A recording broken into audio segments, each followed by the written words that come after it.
हमारे वहाँ के दौरे कितने को होते हैं? 2 साल में एक बार, 3 साल में एक बार। खुर्रम शहजाद जो अनफिट हुए हैं, उनके अनफिट होने की वजह यह है कि वो अपनी पेस को बढ़ाने के लिए एक्स्ट्रा जोर लगाते हैं। ये जो तीनों प्लेयर हमारे अनफिट हुए हैं, इनमें कोई भी जख्मी नहीं है। मेरा मशवरा है कि सबसे पहले हम कोई मुस्तकिल चेयरमैन अपॉइंट करें। बिस्मिल्लाहिर्रहमानिर्रहीम। मैं हूँ आपका होस्ट अब्दुल सत्तार हाशमी। आप देख रहे हैं प्रोग्राम 92 स्पोर्ट्स। मेरे साथ मौजूद हैं वलीद बिन तारिक, जो कि क्रिकेट पर खासी गहरी नज़र रखते हैं। इनकी मौजूदगी से फ़ायदा उठाते हुए मैं आप इनसे 1-2 सवाल पूछूंगा। तो वलीद, मेरा पहला सवाल ये है कि आप ये बताएं कि पाकिस्तान टीम इस वक्त ऑस्ट्रेलिया में एक टेस्ट हारने के बाद दूसरे टेस्ट की तैयारी में मसरूफ़ है, लेकिन उन्हें बेपनाह फिटनेस मसाइल का सामना है। तो मेरा सवाल ये है कि आखिर ऑस्ट्रेलिया में जाकर पाकिस्तान टीम जो है वो फिटनेस का शिकार क्यों होती है? जी वालेकुम अस्सलाम। सत्तार हाशमी साहब, आपका बहुत शुक्रिया, आपने अपने प्रोग्राम में मुझे इनवाइट किया और बोलने का मौका दिया। आपने बड़ा दिलचस्प सवाल किया है मेरे से कि पाकिस्तानी टीम आखिरकार ऑस्ट्रेलिया में जाके क्यों फ्लॉप होती है। सर, पाकिस्तान टीम का ही मसला नहीं है ये मसला तमाम एशियन टीम्स का है। आप रिकॉर्ड उठा के देख लें, इंडिया भी ऑस्ट्रेलिया में जाके उसी तरह ही फ्लॉप होती है। आपने पाकिस्तान की सिर्फ निशानदेही की, लेकिन इसकी वजह मैं आपको बताता हूँ। एशियन टीम्स का ऑस्ट्रेलिया में फ्लॉप होने की सबसे बड़ी मेन वजह फ़िटनेस, और फिटनेस का ये रीज़न है कि हमारे वहाँ के दौरे कितने को होते हैं? 2 साल में एक बार, 3 साल में एक बार। ना हमने वहाँ पे कोई लीग क्रिकेट खेलनी है, ना हम उन कंडीशन से हम आहंग हैं, तो हमारे प्लेयर्स को वहाँ पे जाके फिटनेस का इशू आएगा ही आएगा। आप देखें, बिग बैश लीग होती है, मेरा नहीं ख्याल पड़ता कि आखिरी 10 सालों में हारिस रऊफ़ के अलावा कोई ऐसा प्लेयर मुझे नज़र आया हो जिसने कंसेक्यूटिव जाके बिग बैश खेली और अपना नाम वहाँ पे कायम किया हो। और यही वजह है कि हारिस रऊफ़ इस वक्त हमारे T20 के बेस्ट बॉलर हैं, और लास्ट T20 वर्ल्ड कप 2022 में भी उनकी परफॉर्मेंस काबिल-ए-दीद थी। तो ये मेरा ख्याल है जवाब आपके लिए काफ़ी होना चाहिए और हमारी नाजरीन के लिए कि अहम वजह फिटनेस इश्यूज़ की यही है। ऑस्ट्रेलिया में सीरीज़ की कमी, ऑस्ट्रेलिया जाने की कमी, और उन कंडीशन से हम आहंगी हमारे प्लेयर्स की बहुत कम है। तो वलीद, आपका कहना यह है कि सिर्फ कंडीशन से हम आहंग ना होने की वजह से हम लोग वहाँ फिटनेस का शिकार होते हैं? जी बिल्कुल, यही वजह। तो मेरे ख्याल में एक और वजह भी ये है कि हमारे बॉलर्स जो है ना, वो उन कंडीशंस को फॉलो नहीं कर पाते वहाँ जाकर, हालांकि वो इस टेस्ट सीरीज़ से कई दिन पहले गए होते हैं। अब मैं आपको बताना चाहूँगा कि आप मिचेल स्ट्रॉक या पैट कमिंस की बॉलिंग का जायज़ा ले लें, तो वो बड़े धीरे धीरे आते हैं और उन पे कोई स्ट्रेस नहीं होता, कोई दबाव नहीं होता, और वो अपनी पूरी रिदम के साथ बॉलिंग करते हैं। यहाँ मैं आपको बताऊँ कि खुर्रम शहजाद जो अनफिट हुए हैं, उनके अनफिट होने की वजह यह है कि वो अपनी पेस को बढ़ाने के लिए एक्स्ट्रा जोर लगाते हैं, और उस एक्स्ट्रा जोर में उनकी जो पिचें हैं और उनकी जो ग्राउंड्स हैं वो वाली ग्राउंड्स नहीं है जो पाकिस्तान में है। यहाँ ये कायदे-आज़म ट्रॉफी खेलते हुए या दूसरे टूर्नामेंट्स खेलते हुए जिस रिदम से गेंद करवाते हैं, वहाँ जाकर ये ज़्यादा जोर लगाने की कोशिश में ज़ख्मी होते हैं या अनफिट होते हैं, जिसकी वजह से मसाइल का सामना करना पड़ता है।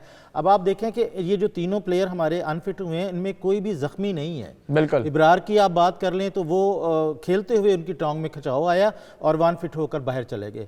खुर्रम शहजाद जो है, उनके साइड स्ट्रेन आया और वो भी बाहर चले गए, और नुमान जो हैं वो अपेंडिक्स का शिकार हो गए। तो आपका क्या ख्याल है कि क्या उस डॉक्टर से नहीं पूछना चाहिए जो इसके साथ सफ़र करता है मेडिकल टीम के साथ? उसको अंदाज़ा नहीं कि हमारे प्लेयर्स की जो कंडीशंस हैं वो क्या हैं, और वहाँ जाकर उनको किस तरह से अडॉप्ट करना चाहिए, किस तरह से खेलना चाहिए?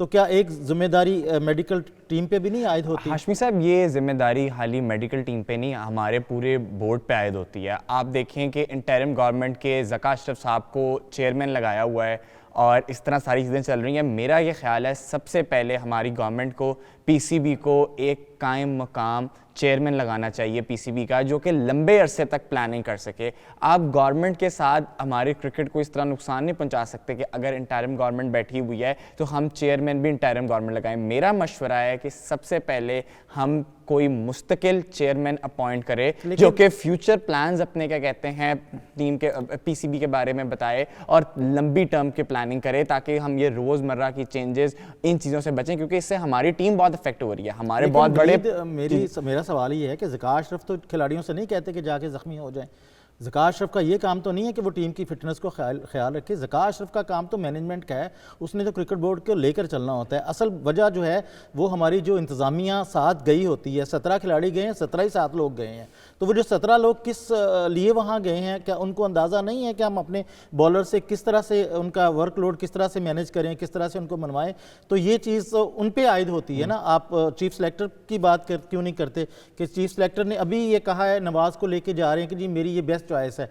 मेरा सवाल ये है कि अगर ये बेस्ट चॉइस है तो फिर इनको आपने पहली दफ़ा क्यों नहीं लिया टीम के दौरान? देखिए सितार साहब, आपने बिल्कुल ठीक बात की कि मोहम्मद नवाज़ को अब जब 3 प्लेयर्स हमारे इंजर्ड हुए हैं, पहले अबरार इंजर्ड हुए, उसके बाद मोहम्मद नुमान इंजर्ड हुए, उसके बाद अगर उनके पास इतनी अच्छी ऑप्शन मौजूद थी तो उनकी फर्स्ट ऑप्शन मोहम्मद नवाज़ क्यों नहीं थे? सर मेरे हिसाब से लैक ऑफ एक्सपीरियंस है। नए चीफ सेलेक्टर हैं, अभी पिछले दिनों क्रिकेट खेल रहे थे, फिर उसके बाद उनको हुकूमत में अपॉइंट कर दिया गया हमारे स्पोर्ट्स हेड पंजाब के।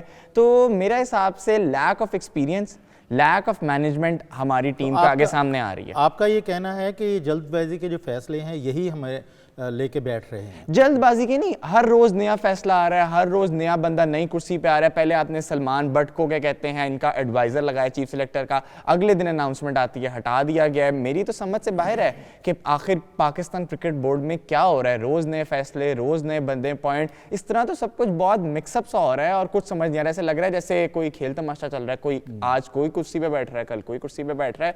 तो इसकी कीमत जो है वो पाकिस्तान टीम को चुकाना बिल्कुल पड़ती है। मेरे हिसाब से तो यही। अभी ये तो हमारा सवाल का जो सेक्शन होता अच्छा है। हाशमी साहब, आज आपने मुझे बुला लिया है क्या कहते हैं गेस्ट वाली सीट पे, और खुद आप होस्ट वाली सीट पे बैठ गए हैं, तो आपको मेरा ख्याल है थोड़ा सा अजीब फील हो रहा होगा। तो क्यों ना, कि मुझे भी अजीब फील हो रहा है क्योंकि मेरी होस्ट वाली कुर्सी होती है, आपकी गेस्ट वाली कुर्सी होती है, तो मेरे से तो नहीं बर्दाश्त हो रहा। मैं तो आपसे सवाल करने लगूं, अगर आप इजाजत दें। करिए आप सवाल नहीं, आप कुर्सी चेंज कर रहे हैं। नहीं, कुर्सी पे तब जिसने बैठना था वो बैठ गया, लेकिन मेरे अंदर ना सवाल जो है ना वो कब से मुझे तंग कर रहा है, तो मुझे इजाजत दें। जी बिल्कुल। सर मुझे बता दें, बॉक्सिंग टेस्ट, आखिर बॉक्सिंग टेस्ट क्या होता है? बॉक्सिंग टेस्ट का किन तारीख से ताल्लुक है, और क्या उस दिन कोई लड़ाई वगैरह होती है, क्या है ये? नहीं वलीद, इसके बीच में एक सेगमेंट आता है कि आज के दिन क्या हुआ, तो मैं उसको मुख्तसर कर देता हूं कि आज के दिन 24 दिसंबर 2009 को विराट कोहली ने अपने पहले ODI मैच में सेंचुरी बनाई थी, और ये सेंचुरी जो है वो श्रीलंका के खिलाफ थी, कोलकाता में हुई थी,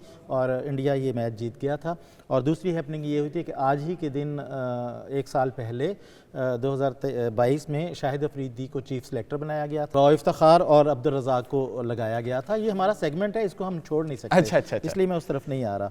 और आज की जो बर्थडेज़ हैं वो एक तो न्यूजीलैंड के सेम बॉलर जो हैं वो जेफ एलोट की बर्थडे है आज, और दूसरी पाकिस्तान के फर्स्ट क्लास क्रिकेटर हैं एक अनवर खान, उन्होंने एक टेस्ट भी खेला है, उनकी भी आज बर्थडे है। अदारे की तरफ से उनको मुबारकबाद दी जाती है। बहुत अब हम आते हैं बॉक्सिंग टेस्ट की तरफ। तो बॉक्सिंग डे टेस्ट जो है ना, पहले तो ये समझें कि बॉक्सिंग डे क्या होता है जी। बॉक्सिंग डे ये होता है कि जहाँ क्रिसमस मनाई जाती है वहाँ के लोग जो हैं वो क्रिसमस मनाने के एक दिन बाद अपने मुलाजमीन को तोहफ़े देते हैं, पैसे देते हैं, नकदी देते हैं, और ये सारी चीज़ें एक डब्बे में बंद करके देते हैं। और वो लोग जो ज़िम्मेदार लोग होते हैं वो अपने मुलाजमीन को ज़राअत से मुतल्लिक चीज़ें गिफ्ट करते हैं डब्बे में बंद करके। तो उसकी बुनियाद पर ना इसको बॉक्सिंग डे का नाम अच्छा, यानी क्रिसमस से 25 दिसंबर से। लेकिन एक इसका पहलू ये भी है कि वो लोग ये कहते हैं कि जो चर्च के बाहर एक डब्बा पड़ा होता है जिसमें हम पैसे डालते हैं गरीबों के लिए, तो वो जो गरीबों के पैसे जब भर जाते हैं तो वो निकाल के गरीबों में बांट देते हैं, और उसको भी उस हवाले से भी इसको बॉक्सिंग डे कहा जाता है। लेकिन बॉक्सिंग डे वो टेस्ट मैच होता है जो 26 दिसंबर को खेला जाता है। अच्छा, 26 दिसंबर को खेले जाने वाले टेस्ट को आप बॉक्सिंग डे कहते हैं। पाकिस्तान अब तक यहाँ पर 4 टेस्ट खेल चुका है, जिसमें से 1 ड्रॉ हुआ, 3 हारे हैं, और इसकी रवायत 1980 से शुरू हुई थी, और अब तक 8 टोटल बॉक्सिंग डे टेस्ट जो है ना वो खेले जा चुके हैं, जिसमें अक्सरियत जो है वो ऑस्ट्रेलिया ने जीती है। और मज़े की बात यह है कि वैसे तो ये इससे पहले गैर रवायती तौर पर ये सिलसिला जारी था, लेकिन अब ये कहा गया है कि 1980 के बाद मेलबर्न ग्राउंड ने ये हकूक़ ले लिए थे कि जितने भी टेस्ट यहाँ पर 26 दिसंबर को खेले जाएंगे उन्हें बॉक्सिंग डे टेस्ट कहा जाएगा। हालांकि इससे पहले मेलबोर्न के अलावा पर्थ में भी कुछ टेस्ट खेले गए थे। चलें हाशमी साहब, आपका बहुत शुक्रिया, आपने गेस्ट वाली सीट पे भी बैठ के और होस्टिंग वाली सीट पे भी बैठ के अपने गेस्ट का जवाब दिया। सर मैं आपका बहुत शुक्रगुजार हूँ। थैंक यू वेरी मच जी। इसके साथ ही हम इजाज़त लेते हैं। आपका बहुत शुक्रिया, आपके फीडबैक का इंतज़ार रहेगा। अपना बहुत सारा ख्याल रखिए। अल्लाह हाफिज़। खुदा हाफिज़ जी।